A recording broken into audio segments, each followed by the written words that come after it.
Hello guys, welcome back to Sawan Kirwal Fitness channel and I am here again with an interesting video। तो दोस्तों आज के जो video का topic रहने वाला है वो रहने वाला है पीसीओडी। तो पीसीओडी के बारे में बहुत चर्चाएं हो रही हैं, तो फिर मुझे लगा कि पीसीओडी के बारे में एक इन डेप्थ वीडियो मुझे बनानी चाहिए। पीसीओडी दोस्तों दरअसल फीमेल हार्मोन से रिलेटेड एक बीमारी होती है। तो दोस्तों इस वीडियो के अंदर हम इन डेप्थ बात करेंगे कि व्हाट इज़ पीसीओडी, पीसीओडी के सिम्टम क्या हैं और इसको आप नेचुरली डाइट के थ्रू, एक्सरसाइज के थ्रू या फिर कुछ सप्लीमेंट के थ्रू कैसे ठीक कर सकते हैं। तो चलिए दोस्तों पहले बात करते हैं व्हाट इज पीसीओडी। पीसीओडी जो है एक हार्मोनल डिजीज है, हार्मोनल इम्बैलेंस की डिजीज है। इसमें होता क्या है कि फीमेल के अंदर जो एग्स होते हैं वो ज़्यादा मात्रा में एंड्रोजेनिक हार्मोन्स को रिलीज करना शुरू कर देते हैं। देखिए दोस्तों, महिला हो या पुरुष दोनों के अंदर हार्मोन्स जो है दोनों ही होते हैं। फीमेल वाले हार्मोन्स भी होते हैं और मेल वाले हार्मोन्स भी होते हैं, लेकिन मेल के अंदर मेल हार्मोन जो है हाई होता है और फीमेल के अंदर फीमेल हार्मोन हाई होता है, लेकिन होता दोनों के अंदर ही। अब इस बीमारी के अंदर होता क्या है कि जो वो एग्स हैं फीमेल वाले वो एंड्रोजेनिक यानी कि मेल रिलेटेड जो हार्मोन्स हैं उनको ज़्यादा मात्रा में रिलीज करना शुरू कर देता है, जिससे कई बार जो है अनियमित इर्रेगुलर पीरियड्स या फिर अंडाशय के अंदर छोटे छोटे सिस्ट बन जाते हैं। सिस्ट का क्या मतलब होता है? सिस्ट का मतलब होता है ब्लड की छोटी छोटी गांठें। तो कई बार क्या होता है अंडाशय के अंदर ब्लड की छोटी छोटी गांठें बन जाती है, जिससे इन फ्यूचर काफ़ी सारी प्रॉब्लम्स होती हैं। तो दोस्तों इस वीडियो में हम इन डेप्थ डिस्कस करने वाले हैं कि पीसीओडी क्या है। ब्लड सिस्ट कई बार जो है दोस्तों हमारे लीवर के अंदर भी बन जाते हैं। लीवर के अंदर बनने का इसका कारण अलग है। मैं इस वीडियो से अलग की बात कर रहा हूँ जब हम कुछ टॉक्सिक केमिकल्स का इस्तेमाल करते हैं, जैसे कि जो चीज़ हमारे लीवर के लिए टॉक्सिक है और उसको हम लंबे समय तक इस्तेमाल करते रहें, जैसे कि कुछ लोग जो है नशे के कैप्सूल वगैरह यूज़ करते हैं, खाते हैं, तो वो हमारे लीवर के लिए बड़े टॉक्सिन होते हैं। तो उससे हमारे लीवर के अंदर सिस्ट बन जाती है यानी कि खून की गांठें बन जाती है। और कई बार जो है हम हार्मोन्स का इस्तेमाल करते हैं, स्टेरॉइड वगैरह का इस्तेमाल करते हैं, तो उससे भी हमारे लीवर के अंदर सिस्ट बनने का खतरा रहता है। तो दोस्तों ये तो रही बात सिस्ट की। अब हम बात करेंगे कि क्या क्या सिम्टम आपको अपनी बॉडी के अंदर देखने को मिलेंगे जिससे कि आपको पता चल सके आपको पीसीओडी है। तो दोस्तों सबसे पहला जो आपको सिम्टम देखने को मिलेगा वो है इर्रेगुलर पीरियड्स। इसमें क्या होगा कि या तो आपके पीरियड मिस हो सकते हैं। देखिए दोस्तों हर महिला को हर महीने एक माहवारी होती है, 28 दिन का ये साइकिल होता है। तो हो सकता है कि उस महिला को या उस लड़की को वो पीरियड उस महीने ना हो, तो कई बार कुछ महीने जो है मिस हो सकते हैं, या फिर दूसरी कंडीशन में उनको माहवारी के वक्त ब्लीडिंग ज़्यादा हो सकती है। दूसरा जो दोस्तों सिम्टम आपको देखने को मिलेगा वो है वेट गेन। अचानक वेट गेन आपको देखने को मिलेगा, स्पेशली आपके लोअर एब्डोमेन एरिया में। मैं फीमेल्स की ही बात कर रहा हूँ, लेकिन मेरा बोलने का ढंग थोड़ा सा ऐसे ही है। मैं कोशिश कर रहा हूँ कि बार बार के ऐसे बोलूँ कि ये लगे कि फीमेल्स के लिए है, पर मेरे से वो हो नहीं पा रहा, तो आप उसको जो है एडजस्ट कर लीजिएगा। तो फीमेल्स की यहाँ बात ही चल रही है। तो फीमेल्स के जो एब्डोमिनल एरिया है, लोअर एब्डोमिनल एरिया है, नाभि के आसपास, वहाँ पे फैट इकट्ठा होना शुरू हो जाता है। पीसीओडी के दौरान इंसुलिन नाम का जो हार्मोन है वो भी थोड़ा सा इम्बैलेंस हो जाता है। तो इंसुलिन बॉडी में सही से काम नहीं करता है। इंसुलिन का काम दोस्तों क्या है कि ब्लड के अंदर जो भी शुगर है, ठीक है, शुगर है उसको कंट्रोल करना है, शुगर लेवल को कंट्रोल करना है। लेकिन जब इंसुलिन भी सही से काम नहीं कर रहा होता है, इंसुलिन रेजिस्टेंस इसको बोलते हैं, तो हमारे ब्लड के अंदर शुगर की मात्रा बढ़ने लगती है। और शुगर की मात्रा बढ़ने लगती है तो आपके जो पेट का लोअर एब्डोमिनल एरिया है वहाँ पे काफ़ी फैट जमा होने लगती है। तीसरा जो सिम्टम आपको देखने को मिलेगा दोस्तों वो है एक्ने या ऑयली स्किन। एक्ने आपको जो है स्पेशली चिन एरिया, यहाँ पे जबड़े के एरिया पे आपको देखने को मिलेगी। एंड्रोजेनिक जब हार्मोन्स बढ़ने लगते हैं तो स्किन ऑयली होने लगती है, और स्किन ऑयली होने के कारण जो है आपको एक्ने की समस्या देखने को मिलेगी। इसके साथ ही चौथा जो सिम्टम आपको देखने को मिलेगा वो है दोस्तों अनवांटेड हेयर ग्रोथ। आपके चेस्ट के ऊपर भी थोड़े बहुत बाल आ सकते हैं। फीमेल्स की हम बात कर रहे हैं, हो सकता है उनको दाढ़ी पे भी, मुंह पे, चेहरे पे बाल आने शुरू हो जाएं। तो ये तब होता है जब आपके अंदर मेल हार्मोन्स ज़्यादा बढ़ने लगते हैं। तो उसी की हम यहाँ पे बात कर रहे हैं। तो मेल हार्मोन आपको ज़्यादा बढ़ने लगेंगे तो आपको जो है मेल वाले कैरेक्टर्स देखने को मिल सकते हैं। स्पेशली हम देखते हैं कि फीमेल्स के जो है दाढ़ी नहीं आती, लेकिन अगर वो पीसीओडी उनको है तो उनको चेहरे पे अनवांटेड बाल आने शुरू हो जाएंगे। 5वें नंबर पर जो सिम्टम आपको देखने को मिलेगा दोस्तों वो है हेयर फॉल या आपके हेयर पतले हो जाना। दोस्तों जब हमारी बॉडी के अंदर हार्मोन, मेल हार्मोन जो है ज़्यादा मात्रा में हो जाता है तो हमारी बॉडी क्या करती है, उसको अदर हार्मोन्स में कन्वर्ट करना शुरू कर देती है। तो उनमें से एक हार्मोन है जिसको हम DHT बोलते हैं, डिहाइड्रोटेस्टोस्टेरोन, ठीक है, DHT। तो वो क्या होता है कि वो हमारी स्कैल्प के नीचे बनता है, तो उसकी वजह से हमारी स्कैल्प का जो एरिया है वो कमज़ोर हो जाता है, यानी कि बालों की जड़ें कमज़ोर होती हैं। तो उससे आपको ये देखने को मिलेगा कि आपके बाल कमज़ोर हो रहे हैं या बाल झड़ रहे हैं। तो जितने भी मेल होते हैं उनके अंदर भी अपने बाल झड़ने की समस्या देखी होगी। तो जिनके अंदर हाई टेस्टोस्टेरोन बनता है उनकी बॉडी उस हार्मोन को DHT में कन्वर्ट करती रहती है, और DHT जब भी ज़्यादा आपकी बॉडी में होगा तो आपके बाल उड़ जाएंगे। इसके साथ ही दोस्तों आपको छठा जो सिम्टम देखने को मिलेगा वो है मूड स्विंग, एंजाइटी या डिप्रेशन। दोस्तों ये जितने भी हार्मोन्स होते हैं ये हमारे मूड को भी कंट्रोल करते हैं। तो हार्मोनल इम्बैलेंस होने के कारण आपको दोस्तों मूड स्विंग जैसी चीज़ें भी देखने को मिल सकती है। मूड स्विंग का मतलब क्या है कि कभी आपका मूड हैप्पी रहेगा, कभी आपको चिड़चिड़ापन महसूस होगा, कभी आपको डिप्रेशन जैसी चीज़ें होंगी, कभी एंजाइटी जैसी चीज़ें होंगी। तो ये सब चलता रहेगा, इसको बोलते हैं मूड स्विंग, ठीक है। तो दोस्तों ये थे वो सिम्टम्स जिनको देख के आप पता कर सकते हैं कि आपको PCOD है, या किसी महिला को या आपकी किसी महिला मित्र को PCOD है या नहीं है, ठीक है। अभी दोस्तों हम बात करेंगे कि PCOD होने के कारण क्या क्या है। PCOD होने के कारण की अगर हम बात करें तो पहला कारण है दोस्तों जेनेटिक। जेनेटिक का मतलब अगर आपकी माँ को PCOD है या आपकी सिस्टर को PCOD है तो दोस्तों इसकी ज़्यादा संभावनाएं हैं कि आपको भी PCOD होगा।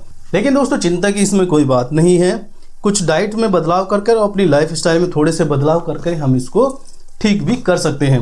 दूसरा जो आपको सिम्टम देखने को मिलेगा दोस्तों वो है पुअर डाइट।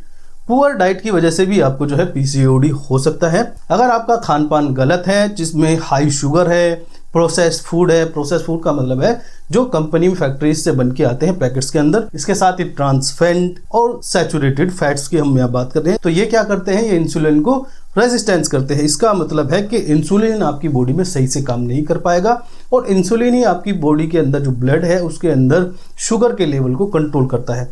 तो अगर आपका इंसुलिन हार्मोन सही से काम नहीं करेगा तो आपकी बॉडी में ब्लड शुगर ज़्यादा हो जाएगा, ठीक है। तीसरा जो कारण है दोस्तों वो है लगातार तनाव, स्ट्रेस। अगर आप जो है लगातार तनाव लेते हैं तो इसकी वजह से आपकी बॉडी में कोर्टिसोल नाम का एक हार्मोन है जो इंक्रीज हो जाता है, जिसको हम स्ट्रेस हार्मोन के नाम से जानते हैं। उसके दोस्तों बहुत सारे नुकसान आपको बॉडी में देखने को मिलेंगे, लेकिन मेन जो नुकसान आपको देखने को मिलेगा वो है हार्मोनल इम्बैलेंस, यानी कि इससे आपके हार्मोन इम्बैलेंस हो जाएंगे। अब बात करते हैं दोस्तों हम चौथे नंबर पर PCOD के कारण की, वो है गलत आदतें। गलत आदतें बोले या फिर इनएक्टिवनेस बोले, इसका मतलब है कि आप जो है मोस्ट ऑफ द टाइम जो है अपना बैठ के गुजारते हैं और कोई भी ऐसी फिजिकल एक्टिविटी नहीं करते हैं जिससे आपका जो ब्लड का सर्कुलेशन है बॉडी में थोड़ा सा इंक्रीज हो। अगर आप अपना ज़्यादातर समय बैठ के गुजारते हैं तो इससे आपके मेटाबॉलिज्म जो है स्लो हो जाता है। अब यहाँ हम बात करते हैं मेटाबॉलिज्म की। मेटाबॉलिज्म क्या है? मेटाबॉलिज्म का मतलब है जब आपकी बॉडी के अंदर जो जमा फैट है उसको एनर्जी में कन्वर्ट करके, यानी कि फ्यूल के तौर पे उसको इस्तेमाल करने लगती है, तो उसको मेटाबॉलिक रेट कहते हैं, ठीक है। अगर आपका मेटाबॉलिक रेट हाई है तो आपकी बॉडी पे फैट नहीं आएगा। अगर आपका मेटाबॉलिक रेट लो हो जाता है तो आपकी बॉडी पे फैट जमा होना शुरू हो जाएगा। अगर दोस्तों आपकी लाइफस्टाइल बिल्कुल इनएक्टिव है तो इससे आपका मेटाबॉलिक रेट गिर जाएगा और आपकी बॉडी में फैट जमा होना शुरू हो जाएगा। तो दोस्तों ये तो थे कुछ कारण जिनकी वजह से आपको PCOD हो सकता है। लेकिन अगर आपको PCOD हो गया है तो क्या करना है, आप उसको कैसे ट्रीट कर सकते हैं नेचुरली, हम यहाँ बात करते हैं। तो सबसे पहले नंबर पर आता है आपको जो है डाइट। अपनी डाइट को ठीक करना पड़ेगा। डाइट के अंदर आपको जो है फाइबर रिच फूड्स को जो है ऐड करना पड़ेगा, जैसे कि वेजिटेबल्स और फ्रूट्स, होल ग्रेन और लीगम्स। लीगम्स होते हैं जो फलीदार सब्जियां होती है, जैसे मटर, सेम की फली और बीन्स, ठीक है। फलीदार जो भी सब्जी होती है उनको लीगम्स कहते हैं। मैं यहाँ पे दोस्तों इधर साइड में लिस्ट लगा दूंगा। होल ग्रेन्स तो आपको जानते ही हैं, साबुत अनाज की हम यहाँ बात कर रहे हैं, फिर भी मैं होल ग्रेन्स की लिस्ट यहाँ पे लगा दूंगा, लीगम्स की लिस्ट भी मैं यहाँ लगा दूंगा। और फाइबर रिच फूड का मतलब है फ्रूट्स और वेजिटेबल्स, जितने भी आप फ्रूट और वेजिटेबल्स खा सकें। यहाँ मैं कच्चे वेजिटेबल्स की बात कर रहा हूँ, पके हुए वेजिटेबल्स की बात नहीं कर रहा हूँ। तो जितने भी मात्रा में आप जो है कच्ची वेजिटेबल और फ्रूट खा सकते हैं उतना ही आपके लिए अच्छा है। इसके साथ ही दोस्तों आपको अपनी डाइट के अंदर प्रोटीन रिच फूड को ऐड करना पड़ेगा। प्रोटीन रिच फूड को ऐड करने के लिए आपको फिश, एग, मीट, टोफू या फिर पनीर, और इससे अलग भी बहुत सारे सोर्सेज हैं प्रोटीन के, उनको भी दोस्तों मैं यहाँ साइड में लगा दूंगा।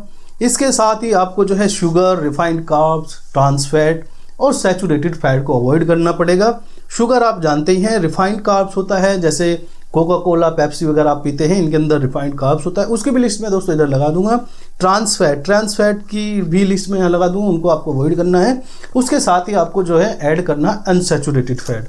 अब अनसैचुरेटेड फैट किस किस चीज़ के अंदर होता है उसकी भी लिस्ट यहाँ लगा दूंगा, आपको आसानी रहेगी देखने में। अब दूसरे नंबर पर आपको करना क्या है कि आपको करना है डेली व्यायाम, एक्सरसाइज आपको जरूर करनी पड़ेगी। हार्मोन को बैलेंस करने के लिए सबसे बेस्ट तरीका है एक्सरसाइज।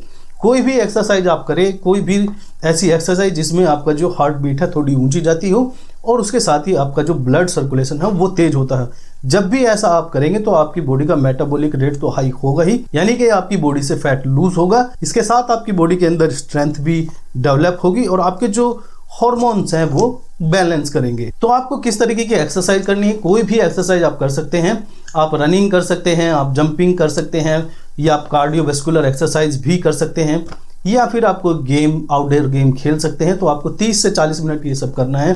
स्विमिंग कर सकते हैं, रनिंग कर सकते हैं, बैट बॉल खेल सकते हैं, बैडमिंटन खेल सकते हैं, फुटबॉल खेल सकते हैं। ऐसा कोई गेम जिसमें आपकी स्ट्रेंथ इस्तेमाल होती हो। कोई भी इंडोर की गेम की हम बात यहाँ नहीं कर रहे हैं कि आप बैठ के चेस खेल रहे हैं, वो वाली बात हम यहाँ नहीं कर रहे हैं। इसके साथ ही तीसरा जो उपाय है वो है हर्बल रेमेडीज। तो हर्बल उपचार यानी कि देसी उपचार की हम यहाँ बात कर रहे हैं। तो मेथी के जो बीज होते हैं वो आपको इसमें हेल्प कर सकते हैं। शाम को 1 चम्मच जो है मेथी के बीज पानी में, 1 गिलास पानी में डालिए और सुबह उठकर उस पानी को आप पी लीजिए, तो वो भी आपके हार्मोनल बैलेंस को ठीक करने में मदद करेगा। तो दोस्तों चौथे नंबर पर आपको क्या करना है पीसीओडी के लिए? चौथे नंबर पर आपको करना है हाइड्रेशन का, आपको ध्यान रखना है। हाइड्रेशन का मतलब है आप दिन में 3 से 4 लीटर पानी पिएं। इससे क्या होगा कि आपकी बॉडी के अंदर जमा जो टॉक्सिन्स हैं या टॉक्सिक केमिकल्स हैं उनको बाहर निकालने में ये मदद करता है। इसके साथ ही 5वें नंबर पर बात करें तो आप कुछ सप्लीमेंट्स को अपनी डाइट में ऐड कर सकते हैं जो आपको पीसीओडी से लड़ने में मदद करेगा। तो पहला है omega 3 fatty acid. Omega 3 fatty acid की जो फूड सोर्स की लिस्ट है वो यहाँ लगा दूंगा। इसके साथ ही आपको विटामिन डी भी ऐड करना चाहिए। विटामिन डी जो है एसेंशियल होता है हार्मोन बैलेंस के लिए। तो दोस्तों ये था एक इन डेप्थ और एक शॉर्ट वीडियो पीसीओडी के बारे में, और मुझे उम्मीद है कि आपको जो है पीसीओडी के बारे में एक ओवरऑल जानकारी हो गई होगी कि पीसीओडी है क्या, पीसीओडी के लक्षण क्या है, पीसीओडी होता क्यों है, अगर पीसीओडी हो जाए तो नेचुरली इसको कैसे ठीक करना होता है। तो दोस्तों इस वीडियो को अपनी फीमेल फ्रेंड्स के साथ में और अपने परिवार में जो भी महिला हैं जिनको आपको देखकर लग रहा है पीसीओडी की संभावनाएं हो सकती हैं उनके साथ शेयर करें। तो दोस्तों उम्मीद करता हूं कि आपको आज का वीडियो अच्छा लगा होगा और इन्फॉर्मेटिव भी लगा होगा। दोस्तों अगर आपको वीडियो इन्फॉर्मेटिव लगा है तो वीडियो को लाइक करें और चैनल को सब्सक्राइब कर लें। ऐसी ही इन्फॉर्मेटिव वीडियोज़ के लिए मैं ऐसी ही इन्फॉर्मेटिव वीडियोज़ जो है इस चैनल पर डालता रहता हूँ रेगुलर बेसिस पे। फिटनेस रिलेटेड वीडियोस मैं बनाता हूं, तो आपकी फिटनेस से रिलेटेड जितनी भी चीज़ें हैं मैं उनको यहां पे कवर करने की कोशिश करता हूं। तो दोस्तों आज की वीडियो में इतना ही, मिलते हैं किसी नई अनदर इंटरेस्टिंग वीडियो में। Till then goodbye, take care and stay healthy and stay fit. Thank you.